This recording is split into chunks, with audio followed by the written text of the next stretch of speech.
Well, good evening, everybody. It's a great honor to be here. Great honor because I'm really happy to be part of this. I feel that it's really important for all of us to work together. Just like our enemies are working together and they are crossing boundaries as if they don't exist, so should we. Mm-hmm. Yeah.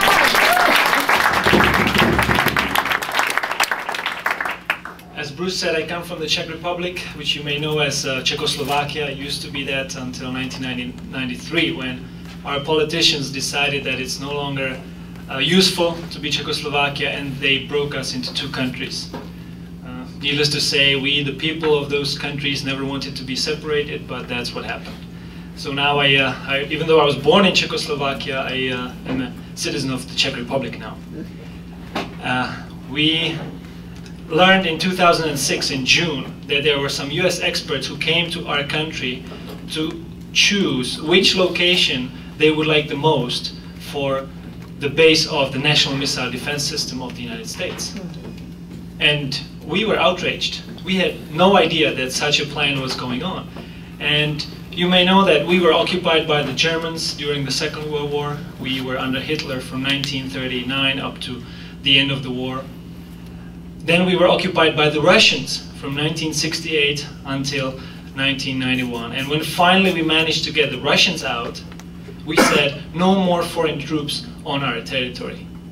We wanted to be finally a free nation without any foreign troops. Well, what we found out in June 2006 was that there was a plan, once again, to put some foreign soldiers on our territory.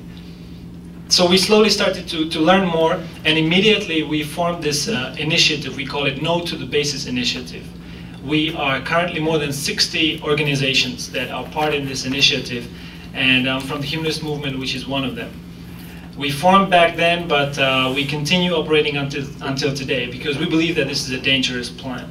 We are sure that the world is going to be safer if we'll start disarming, if we'll start decreasing the number of weapons, be it nuclear or conventional, not the other way around. Even though our government and your government is trying to persuade us that the world is actually going to be safer with more weapons. We know it's not the case. So we've been fighting together, of course, in a non-violent way in all this time. We organized many demonstrations, many protests. We have a petition which calls on for a national referendum on this issue. Because we believe in democracy. We believe that it should be the people of the country to choose what they want. Now, the people of our country say they don't want it. According to the polls, we have 70% of people who oppose the plan. 70% are against, yet the government continues the negotiations as if nothing has happened. And they call this democracy. Now, I would much rather call it dictatorship. It, to me, seems like the system that we had during the previous regime, where we were not able to decide on anything, and it was just the leadership that decided on everything. Well, it seems that now we are almost in the same scenario again. The government is not listening to us. The government is ignoring all the citizen protests. And it's even ignoring the fact that there are now mayors who organize, like Bruce said.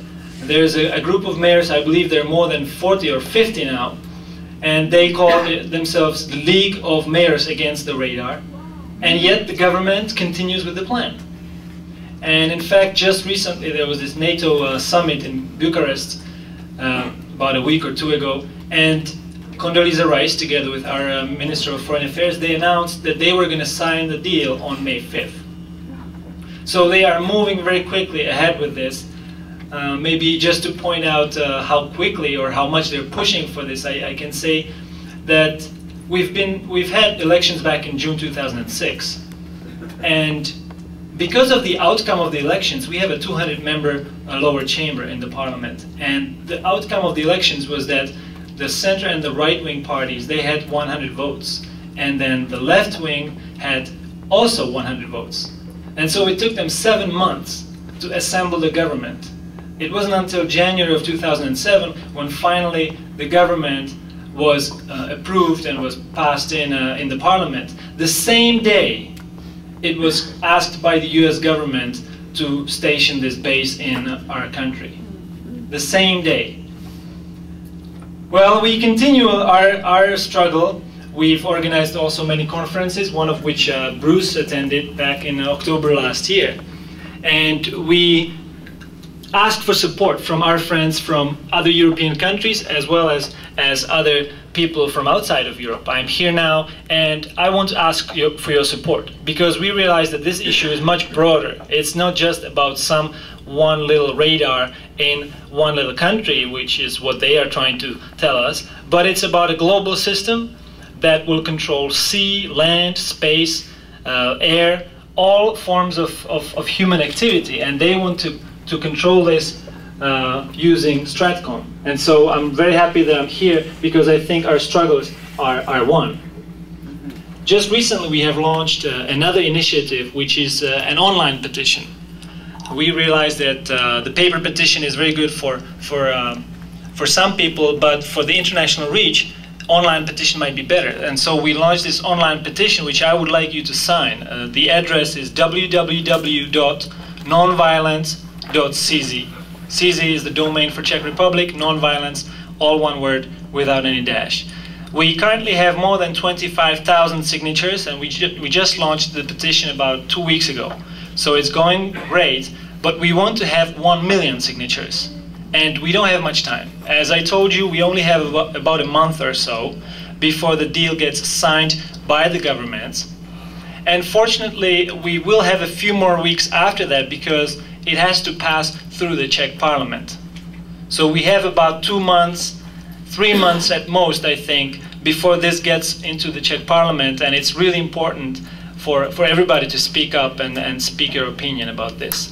So if you can, please spread this website as far as you can. It's www.nonviolence, all one word, nonviolence.cz for Czech Republic.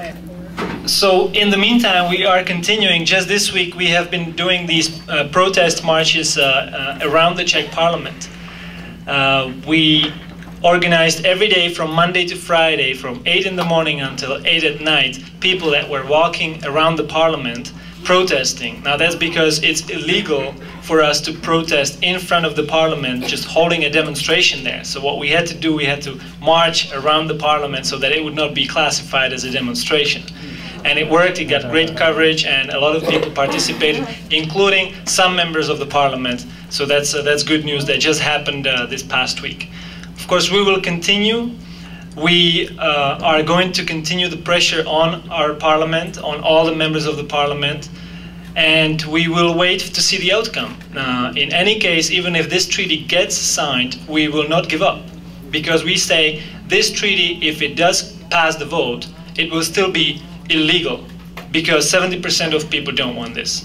And so I just hope that this treaty will not get through, but even if it will, we will continue protesting against the base, and we will just not give up. But I think it's really a very interesting moment, because unlike the other bases which already exist, this one can actually be preventing from being established.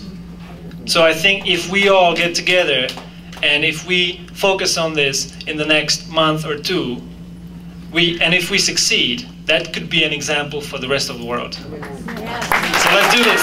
Thank you.